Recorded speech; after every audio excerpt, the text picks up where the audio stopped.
We're often asked what evidence is necessary to prove liability in a commercial motor vehicle case.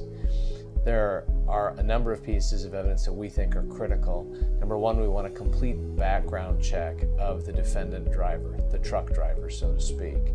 We also want to get as much information as we can about the trucking company. Do they have a history of problems? Do they have a history of brake issues? Do they have a history of over hours of service issues? What kind of problems are systemic within that company? Do they consistently hire bad drivers who shouldn't be on the road in the first place?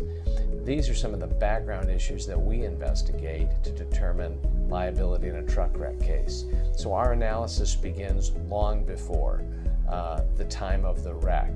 So we start investigating liability a year, 2 years, 5 years before the actual date of the wreck. And when we do that, we find oftentimes a pattern and practice of conduct on behalf of a truck company.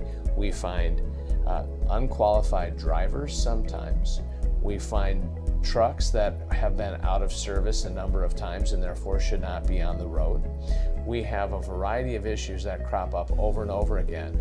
And sometimes what we find is that all of these issues coalesce and meet at our wreck, the wreck that is in our case.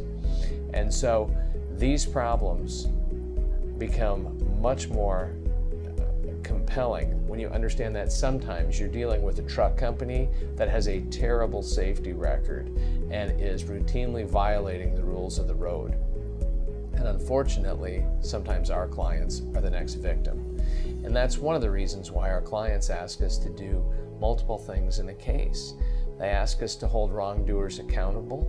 They ask us to make sure that this truck company doesn't hurt someone again. And they ask us to help them recover financially for what's been lost.